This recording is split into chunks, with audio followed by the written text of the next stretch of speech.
ওই মানুষটাকে এক কথা বলতে বলতে আমি ক্লান্ত হয়ে গেছি, বিশ্বাস করো আমি আর পারছি না। এবার আমি চাই যে আমার বক্তব্যগুলো, আমার ইচ্ছাগুলো ওনাকে পরিষ্কার করে জানানো হোক, আর সেটা তুমি করো ব্যাংকবাবু।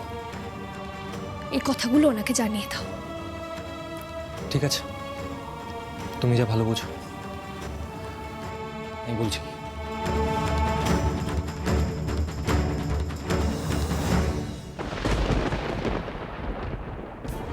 কি বলছো বলো তো তুমি বুবু? আমি এখনই যেতে হবে আমাকে? হ্যাঁ, এক্ষুনি এক্ষুনি, রাইট নাও পৌঁছালেই। এতক্ষণে বোধহয় নির্মল পৌঁছে গেছে ও বাড়িতে। শোন না, হরিণ পায়ে চোট পেয়েছে শুনেই একেবারে লাফাতে লাফাতে চলে গেল ও বাড়িতে। তুই তাই এক্ষুনি যাবি, গিয়ে আমাকে খবর দিবি ওখানে কি হচ্ছে। হ্যাঁ বুবু মামি, তোমাকে বুঝতে হবে ওই বাড়িতে না এখন আমি আর আগের মতন যখন তখন যেতে পারি না। ওখানে এখন রেস্ট্রিকশনস আছে। আরে বাবা, ওখানে সবাই আমাকে দেখলে তেলে বেগুনে একেবারে জ্বলে ওঠে, তোমাকে বুঝতে হবে সেটা। আমি জানি না পৌঁছালি তুই কিভাবে যাবি, কিন্তু তোকে এক্ষুনি যেতে হবে যেভাবেই হোক। স্পেশালি ও বাড়িতে গিয়ে নির্মল এতদিন পর যাওয়ার পরে কার কি রিয়াকশন আমাকে জানতে হবে। আর তাছাড়া বাবা তো মেয়ের জন্য মন খারাপ করে ছুটতে ছুটতে চলে গেল। মেয়ে তার বাবাকে দেখে তার সাথে কথা বললো কিনা, আর কথা বললে তার কিসের লোভে বললো সেটা আমাকে জানতে হবে পৌঁছালি, বুঝতে পেরেছিস? সবই বুঝতে পারছি আমি, কিন্তু কি বলো তো, তোমার এই ডিমান্ডগুলো না আমি ফুলফিল করতে পারবো না। ওই বাড়িতে এখন আমি যেতে পারবো না। ফর ইউর কাইন্ড ইনফরমেশন, ওই বাড়িতে আমাকে আর কেউ সহ্য করতে পারে না, তাই ওই বাড়িতে আমি ঢুকতে পারবো না। পৌঁছালি বাবু, প্লিজ আমার উপরে একটু ভরসা রাখ। আমি খুব শিগগিরই তোকে ওই বাড়িতে পার্মানেন্টলি ঢোকানোর ব্যবস্থা করছি। হ্যাঁ, তুমি শুধু মুখে বলে যাও, কাজের কাজ কিছু করো না। এই তুই আমার কোন কাজটা করেছিস রে? তোকে আমি একটা মাত্র কাজ করতে বলেছিলাম, সাগরের সঙ্গে যোগাযোগ রাখবি, ওর সঙ্গে বন্ধুত্বটা গাঢ় করবি। করতে পেরেছিস সেটা?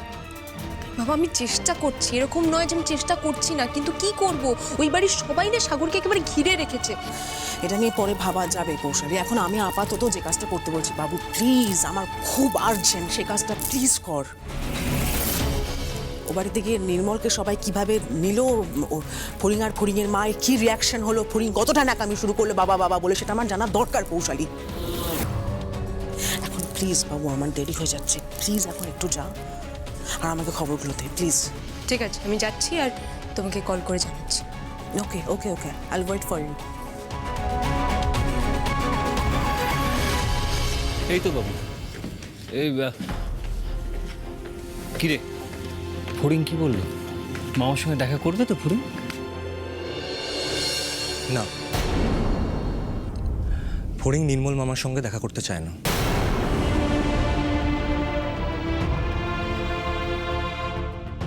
ও শুধু কতগুলো কথা তোমায় বলতে বলেছে নির্মল মামা, আর আমার মনে হয় সেগুলো তোমার জন্য জানাটা খুব প্রয়োজন। আমি জানতাম ফড়িং কখনো ওনার সাথে দেখা করবে না। হ্যাঁ আন্টি, আপনি একদম ঠিক বলেছেন। ফড়িং কোনো মতেই নির্মল মামার সঙ্গে দেখা করতে চায় না। বাবু, একজন মানুষ অসুস্থ, একজন এসেছে তার সঙ্গে দেখা করতে। ফড়িং কি একবারের জন্য মামার সঙ্গে দেখা করতে পারে না? দেখ মিস্তা ভাই, এর মধ্যে আমাদের না ঢোকাই ভালো। এটা ফড়িং আর নির্মল মামার ব্যাপার, আর আমার মনে হয় এটা ওদেরকেই বুঝে নিতে দেওয়াটা ভালো। দেখ, আমাকে ফড়িং যা বলতে বলেছে আমি শুধু সেটাই বলছি। ফড়িং আমাকে কি বলতে চায় বাবু? নির্মল মামা, ফড়িং তোমাকে একটাই কথা বলতে চায়। তুমি যতই ওর জন্য কিছু করার চেষ্টা করো না কেন, যতই ওকে কাছে টানার চেষ্টা করো না কেন, ও কিন্তু তোমাকে বাবার জায়গায় কোনো দিনও বসাতে পারবে না।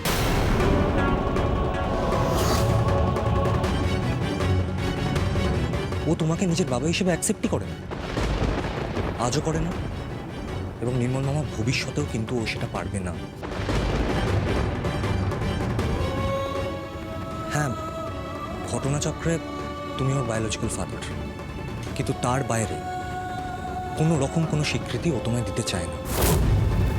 আর কিছু মনে করো না নির্মল মামা, কিন্তু আমারও মনে হয় এটার কোনো প্রয়োজন নেই। ওর মা আছে, আমি আছি, আমাদের পরিবারের সকলে আছে, ওর আর কারোর প্রয়োজন নেই। বাবু, আমি জাস্ট খোঁজ নিতে এসেছিলাম। একবার একবার দেখতে এসেছিলাম যে তারও কোনো প্রয়োজন নেই নির্মল মামা। হ্যাঁ, ওর পায়ে একটু ক্ষতি হয়েছে, ঠিক আছে, কিন্তু ও আবার উঠে দাঁড়াবে নির্মল মামা, এটা আমার বিশ্বাস। আর উঠে দাঁড়িয়ে নিজের হাজব্যান্ড এবং নিজের মায়ের হেল্প নিয়ে ওর যা করার ও সেটা করবে। ওর জন্মদাতা বাবার সাহায্যের কোনো প্রয়োজন ওর কোনোদিনও পড়বে না।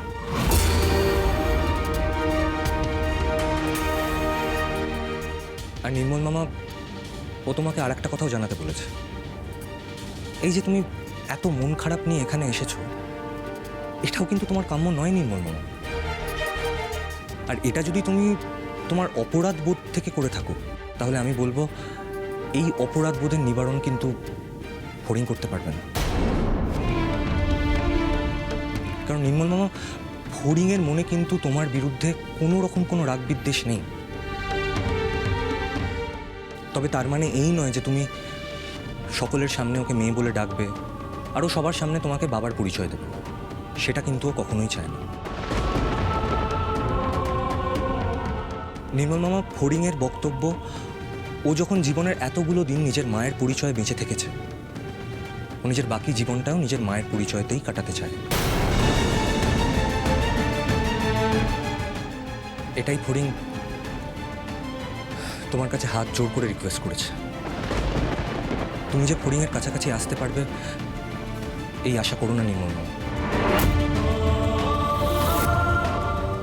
ব্যাস, আমার আর কিছু বলার নেই।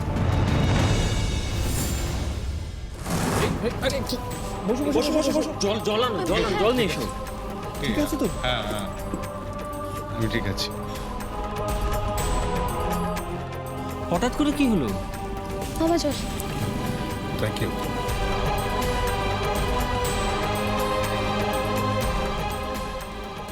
I'm all right. নির্মল মামা, তুমি কিন্তু ফড়িংকে খারাপ ভেবো না। ফড়িং কিন্তু এই কথাগুলো রাগ থেকে বলেনি। ওই কথাগুলো তোমাকে বলতে চেয়েছে যাতে তুমি ওর ইচ্ছেটা পরিষ্কারভাবে বুঝতে পারো। আর নির্মল মামা, তোমার তো একটা সুন্দর পরিবার আছে, তোমার স্ত্রী আছে, মেয়ে আছে। এই সুন্দর সংসারটা নষ্ট হয়ে যাক, এটা ফড়িং কখনোই চায় না। বাবা কি মহান! এটা শুনলে আবার পুপুমামি গলে না চায়। সব কথা বলা যাবে না বাবা, বুঝে শুনে রিপোর্ট করতে হবে।